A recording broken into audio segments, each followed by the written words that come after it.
Alright, welcome back to Citizen State, coming to you from the Ampersand Guild Hall here in Macon, Georgia. I'm Adam Fleeman. Yeah, we didn't meet last week. We had a week off, so a lot has gone on. So we won't. You're still we didn't meet last week. In the race. Yes. So far, no other major challenges. Only one who stepped forward and said, "I will run." Is there any news on the other side? I do meet Ellison. I don't know much about him yet. So far, no other major challenges have come forward to the primary. So far, but on the Democratic side, I do know that I'm going to run, watch out for my announcement kind of thing. But that could really be interesting to get the current Congressman, Scott. So that will be interesting, even if I weren't here well in the Republican primary. But maybe now there's a chance. Maybe now you'll see if pro-Trump is going to be Trump. If there's really going to be a fight, or if this is going to be another person who just Trump. Because these two guys kind of tear each other up while you just kind of sit back. Well, you know, if they have. But let me just say, for the record, I'm a fan of the primary system. I think it's to pick their rights. I don't want to be seen. I don't want anybody to be seen as for a hand at the beginning. We've already seen that doesn't work. It doesn't work well. You know, you need to get the base your general election money in your primary, but I actually think that there's some value in. If it is, I mean, if you are going to be grassroots, you can't beat those other things. There's good and bad to it, and I think that we saw. But maybe now there's a chance. Maybe now we'll see if there's if Trump has created what any kind of happened. division when they're Right, yeah, I'm so over it. Oh my God. Candidate comes out, they're trying to make, that's the Hillary candidate, that's the Bernie candidate. I'm already seeing that now. Politicians have now come out saying they're either doing exploring a race for governor, or they're currently in the Georgia General Assembly, and Stacey Abrams is the minority leader. See, that's the point. Like right now, they're already saying Stacey Abrams is the establishment candidate. None of those things are true. They're both their own individual women, and I really hate that. I'm really ready to divide us up again along these 2016 lines. And we're just getting ready.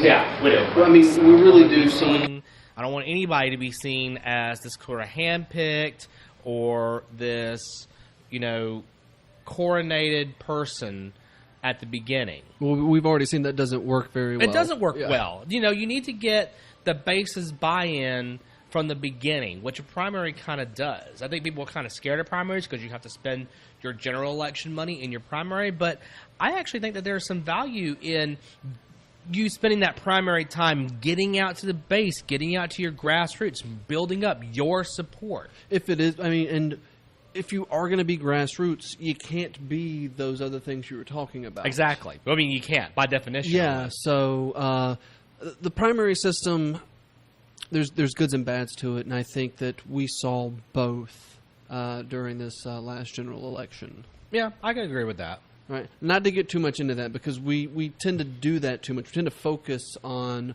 what happened during the last election. I'm so over it. Oh, my God.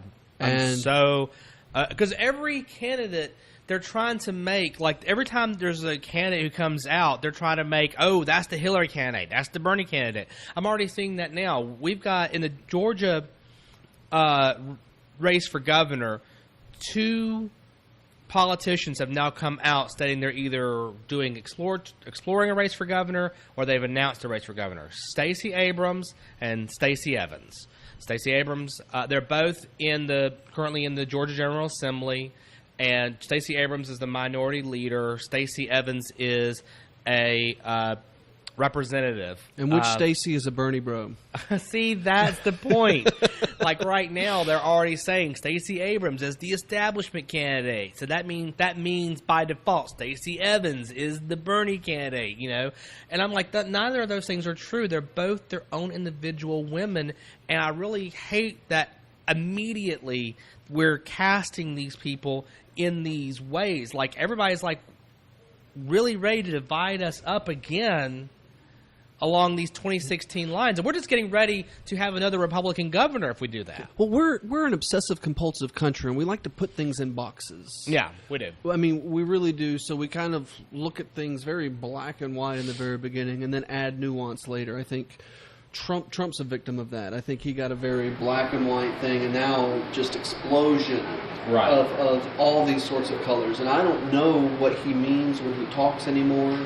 Well, I don't think anybody knows what Trump means. I'm not entirely certain Trump always knows what he means. But it's not by accident. That's what really confuses me. It seems like it's by accident, but it's not. No. All of this stuff is pre-planned, it's premeditated, and everything he says, he thinks about it. Some things, but for example, his big tagline was "Drain the Swamp." He made that up on the fly. During a campaign thing, he just said it. Beta test. He beta tested these things. He just said it. He had this is what he says. I had no grand scheme or plan associated with that. I just said it, and it got this huge reaction. And so I went back and I said, okay, now we've got to create some policy around this thing I said. So it's all about what does the crowd love first, then let me create some policy behind it, or some policy agenda. Yeah. Right, and the agenda was let's get out all of the crony Washington bureaucrats out of Washington. Still waiting. And let's bring in some fresh people who are going to innovate and who are going to drive all of this efficiency in government and create all this small government.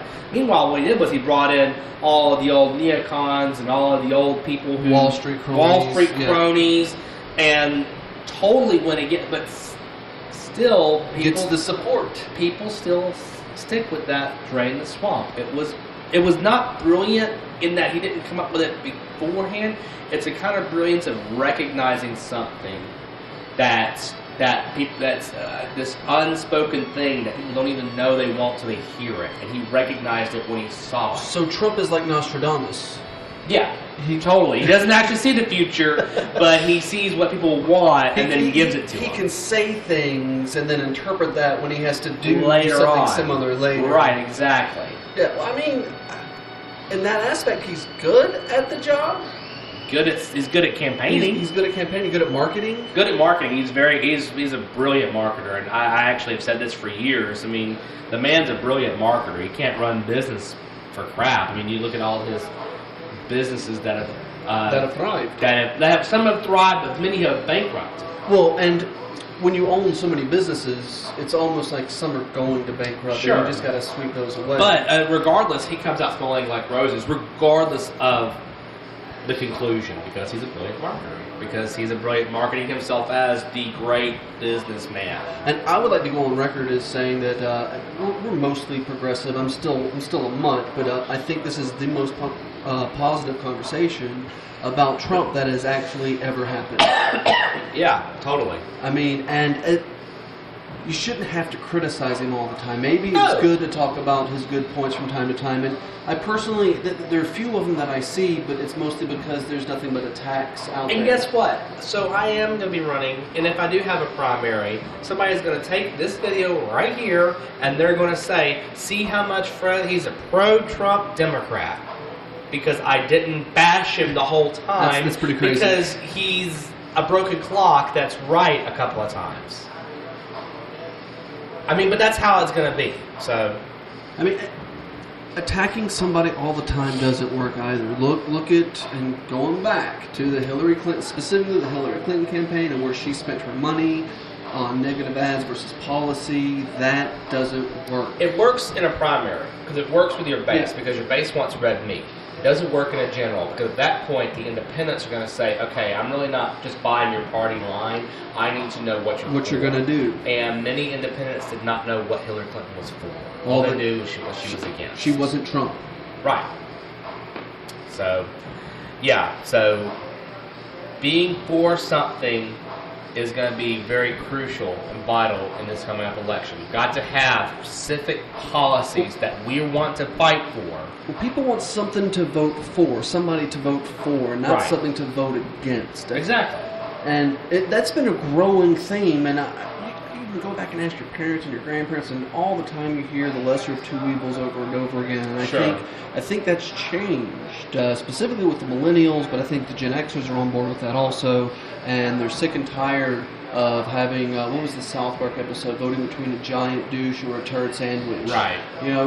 Give us something that we want. Right. For once. Otherwise, we're out. We're just gonna bail out of the system completely. And I think that individual Democrats are going to have to take the rein on that, because I don't think that the larger Democratic structure is ready to give them that. Well, yet. if they don't, my prediction is the Republicans will take this populist vein that is throbbing right now, and they're going to ride that through on the midterm elections and again in the general.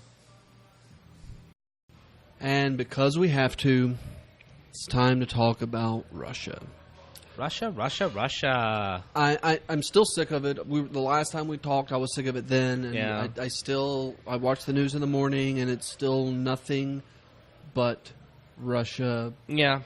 I'm beginning to believe that the there is a much smaller pinpoint than what it was at the very, very beginning of all this. I mean, because the more we dig into it, the more we find that there are things. There's something. There's something there. It's not like, okay, let's just get it out of the way. I do not think that Donald Trump personally had some deal with Vladimir Putin personally to get Donald Trump into office so that he could be a Kremlin stooge. I do not believe that as a personal matter, of course, at all. As dumb as the public sometimes thinks Donald Trump is, I honestly don't believe he's that dumb.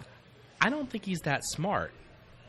Because what I do think there is some credible evidence for, and we can run down like what they've found so far. Oh, we can do speculation all day long. We can do a 24-hour news network, right? And everybody has their speculation. Here is my speculation that totally fits the evidence we have so far.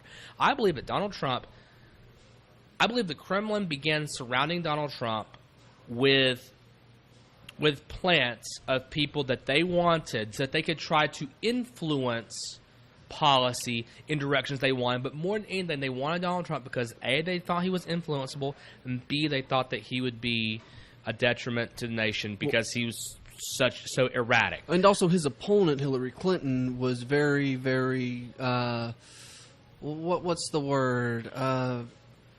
Negative towards Putin and exactly. Russia. Exactly. She claimed he was not worthy of the presidency there when he was elected. Right, exactly. And so I do believe that the evidence is showing that there was some meddling by Russia in our election. Not necessarily what people believe, I don't think that Russia hacked into our voting machines and literally changed votes. I think that they spread the false news, and I think that they began putting people close to Donald Trump, such as Paul Manafort, such as we now are finding out Jeff Sessions, as now we're finding his son-in-law Jared Lautner. Do we think that these guys? Do you think that these guys are knowingly stooges for Russia, or do you think that Russia just had the list and said, these are the guys that are going to be the most friendly to us? It is hard to tell at this point because the more evidence we dig up, the more we see. Like, for example, Jared Lautner, we're now finding out, wanted a secret back channel connection to the Kremlin so that nobody could know. Now, here's the thing. We know that people in the State Department, people who work in diplomacy, we work off back channels. I mean, the Cuban Missile Crisis was averted by back channels between Washington and Moscow. We know this. This happens because there are things that we can say in private that we can't say in public in order to save face. We want to avert war. We want to avert other things. We know that happens. But this is Jared Lautner. This is just the son-in-law of the president. He doesn't have any official title. He doesn't have any official. It's Kushner. Is it Kushner? I think it's Kushner. It may be. I don't know. I just know the guy doesn't have an official title. I just know that I may be thinking of Ashton. You may be. I don't know, but I may be thinking of something else entirely. Yeah. But what I do know is the guy has been given control over. He's going to run Middle East peace. He's going to run economic policy. He's going to run foreign relations. He's going to run all of this stuff, but he's not a cabinet member. He's not a secretary of anything. He's like a volunteer. He wasn't elected to anything. Yeah, he's just a volunteer. And so now we're finding out that this guy who's just a volunteer, who's just helping out his father-in-law, was one of the secret back channel to the Kremlin. So that's weird. Now, I still think it's even more innocuous than that, and I don't know how much of this is going to roll out to be real. I honestly think that it's going to be more like Donald Trump probably had some deal with Russia, and somehow that deal before his campaign, I don't know, money was funneled through the KGB or something like that he didn't even know about. I think what I fear is that's what we're going to find, and we're going to have a lot of Democrats or something like that, and we're going to have a lot of Democrats jump on it, and I feel like in a situation like that, like Donald Trump or President Trump isn't necessarily at fault for something like that. But the problem is not – I think the problem is not going to be the crime. It's going to be the cover-up. The crime is going to be minor, but the cover-up is what's going to blow things up. And if you want to use the I word about Trump, I still think it's a little premature. Intelligent? No, you never use that one. Impeachment. Yeah. If people want to go down that road, they've been wanting to go down that road since day one he was elected. I get it. It's an emotional go-to. But if you really feel like there is something there, the closest thing I think you can get to is the ways in which he has obstructed investigations. That's obstruction of justice. That is a crime. Mm-hmm. And that is the thing. The cover-up of whatever he's trying to hide or whatever somebody's trying to hide, that's the thing that's going to get him. I don't think there's this... Like, we want these overarching conspiracies. Conspiracy theorists on all sides want these they're things interesting. They're interesting, but they also give structure and meaning to these seemingly meaningless things that have gone on. How in the world could we have elected this reality star buffoon to the highest office in the land? Must be a conspiracy. Must be these overarching global forces that conspired aliens to put him in charge. You know, honestly, you look at Vladimir Putin, you kind of put him up to like the lizard guys. You know, that's not too far off. I'm just saying. I mean, but I've never been to Russia.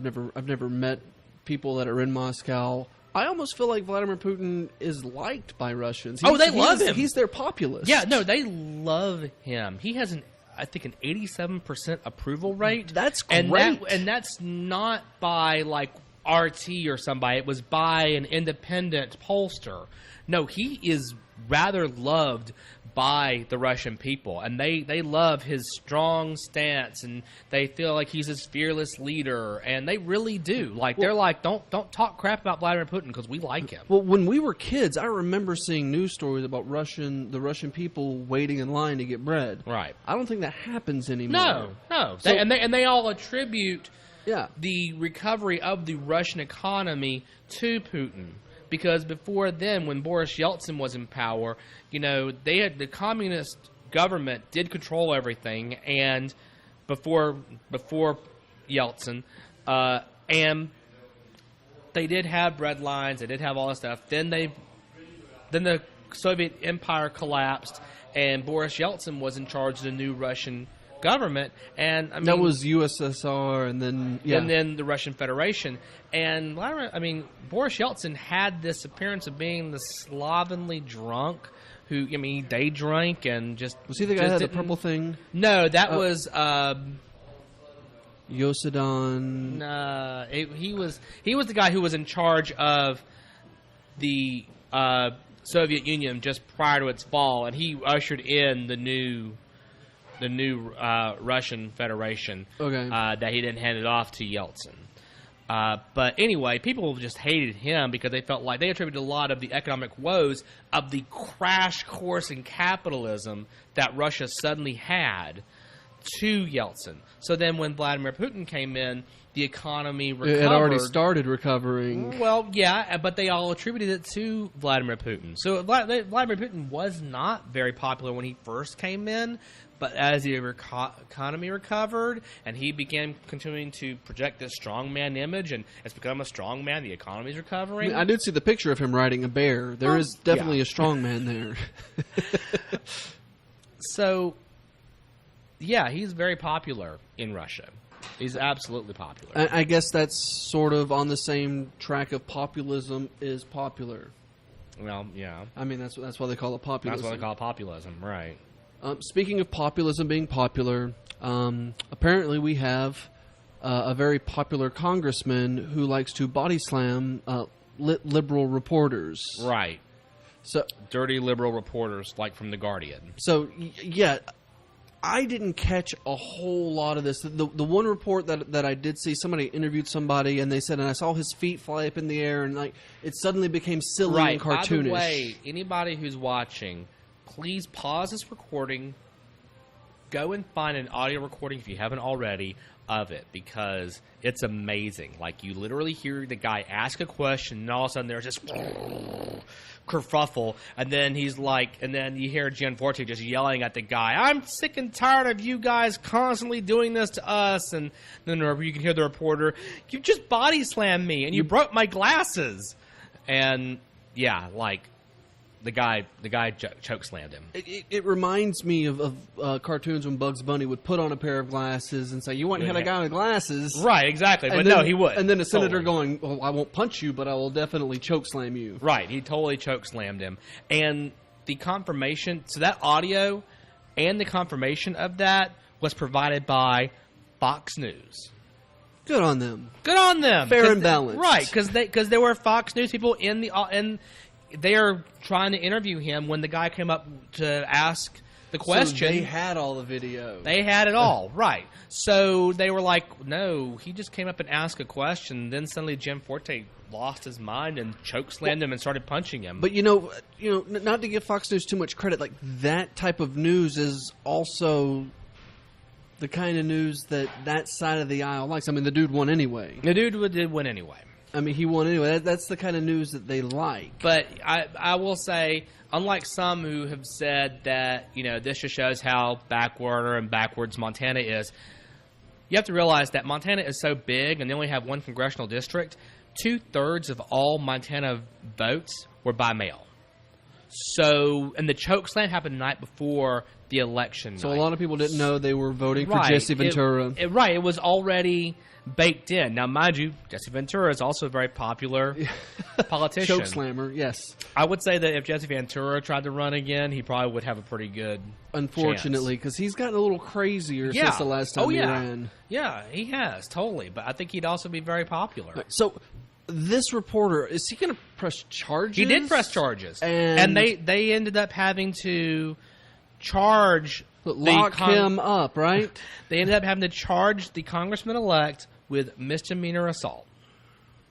So a chokeslam is only a misdemeanor now. In Bozeman, apparently, is a misdemeanor assault. So maybe it is a little bit of backwoods there. Well, I also know that the sheriff in that election donated to Gianforte's campaign. So maybe a little bit of collusion. We'll have to see if anything else comes out. We'll keep you apprised of that as it comes along. Speaking of collusion, it came out this week or last week, the tax break that the family that owns Walmart gets, $52 billion? In the new Trump budget, right. Yeah, it's a, $4.1 trillion budget. And this... Now, couldn't we do... If we tax them like normal, if we tax that family like... Because I got to pay my taxes. I don't get a whole bunch of exemptions. Sure. If we tax that family like we tax everybody else, couldn't we use that money to, I don't know, do something with health care? Well, that's the whole point, is that the whole idea that the Trump budget has unfortunately fallen into in a rather dramatic way is the supply side economics, in which basically if we reduce the tax rate, then economic growth will increase by the same amount. And so you'll have the economic growth, and you can tax that economic growth. And those taxes will pay for it. And actually, there was a problem. Do we have a lot of evidence for that going that direction, though? Because I hear that argument all the time, and I don't see... They keep trying it over and over and over. They tried it Reagan tried it in 84, and then in 87 he had to raise taxes. Bush tried it. Oh, no new taxes, Bush. Bush tried it and didn't work. George W. Bush tried it, and we got sank into the Great Recession. I mean, we just keep finding out that the rich need to pay their fair share in taxes. Those taxes can then be invested. Now, if we squander these taxes on foreign wars of adventure, then yeah, sure. Then that you might as well just be burning that. Well, we're talking about taking care of ourselves. But if you spend it on healthcare, if you spend it on infrastructure, roads, bridges, high-speed internet, those kind of things, and make them as investments, then that creates economic prosperity that can then be taxed, and it begins to pay for itself, not the other way around. And it starts to look like the New Deal. Exactly. You know, and without actually doing anything except for upholding the rules we currently have. Right. Exactly. I mean, it seems simple. But what you pointed out to the $52 billion tax break, I would also, again, ask any listener to go watch Bernie Sanders grilling Michael Mulvaney, who's the current budget director, over that. And, man, for most of it, Bernie Sanders has him on the ropes. Like, please justify to me how this is good for the people when we're having to make all of these cuts to Medicare and Medicaid. Explain it to me. And he can't. For the most part, he can't. He eventually gets his footing when he kind of changes the subject. But he can't. Nobody can. Nobody can explain that in any real way. And this isn't the first time that Bernie Sanders has come out and said this to somebody and they don't have a good answer for it. No. It's just that he's suddenly now starting to get some traction with it. Well, I'm glad that this talking point's getting out there, because if they don't have to pay their taxes, why do I have to pay mine? Because they're job creators and you're not. Well, I'm going to create a job. All right, so we're just sitting down now. We haven't sat down for a couple of weeks, and we're kind of doing recaps on all this stuff. I want to recap on what you've been doing. You had a Wesleyan Town Hall. Yes. And we released that last week. Yeah, a week before. Week before last. Was there any sort of points that you wanted to use this platform as to kind of enforce or reattack? Well, first of all, I want to thank everybody who came out, because it was a really good discussion it ended up being. I wanted to do the town hall, and I like doing town halls as kind of Q&A.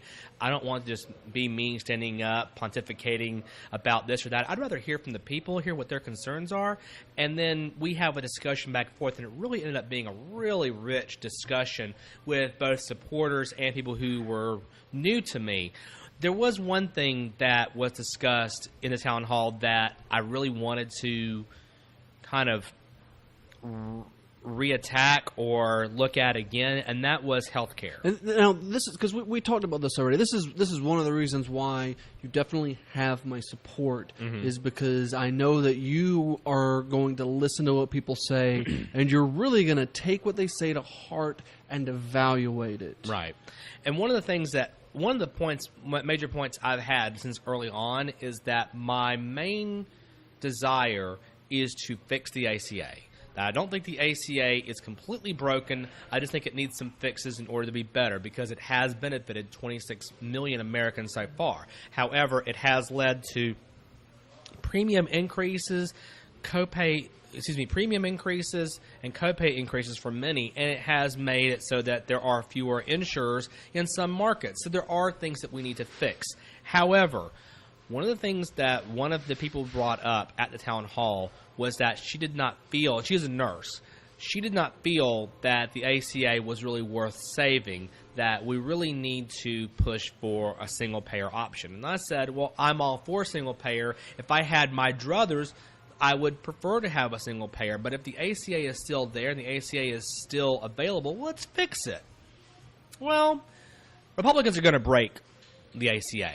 They're going to push through this monstrous AHCA, or they're going to abandon it altogether. Yeah. The Senate Republicans are going to create something, but they promised repeal and replace. And if they don't do that single thing, then they have nothing to bring back to their people. So they're going to do it no matter what, even if it's something worse. So I've kind of come around to, fine, I won't support Republicans in breaking the ACA. But they're going to break it with or without your support. We're going to break it with or without my support. So I'm just going to sit to the sidelines, ready with Medicare for all. And when they break ACA, and when they bring forth whatever monster they do, and it completely cripples health care, and the American people are ready for a true solution, suddenly House Democrats should then come forward with Medicare for all, just and I don't have a complete single-payer system, and that's what we will. And I don't think Republicans will have much of a leg to stand on either. If they want to continue their career in politics, they're going to have to go with something that fixes the thing that they just broke. And single payer or Medicare for all or whatever we're going to call it, universal health care, that's the fix to all of this. Right. I mean, I'll never be the guy who will never negotiate on things. I'll always be ready to negotiate, but we've got to be ready to come forward with a bill, with a solution for this problem on day one, and we need to shoot for the moon. Stop coming forward with all these half measures, because Republicans aren't. Republicans are going straight for what they want. The jugular. Straight for the jugular on the American people. And we've got to be ready to fight them tooth and nail and be ready with our real proposed solution that we think works. How can people reach out to you if they have questions, comments, concerns, things they want us to address here? Well, I'm on Twitter at Fred Swan.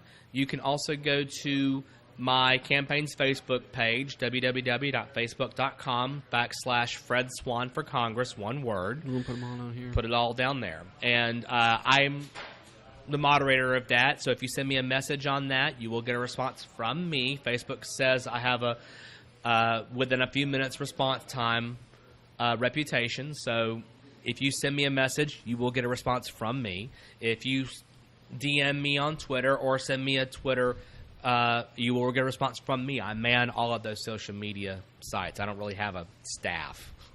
Well, I hope everybody had a wonderful Memorial Day weekend last weekend. It was your wife's birthday. Happy 36th birthday to my wife, Rebecca. Such a good husband. And we'll see you guys next time on Citizen State. Take care. This episode of Citizen State comes to you from Ampersand Guild Hall in downtown Macon. It's a place where artists can come together and experience their art, perform their arts in multiple ways. It's located at 503 5th Street. Ampersand Guild Hall defines art in many different ways, from visual art and music all the way to political podcasts, including Citizen State.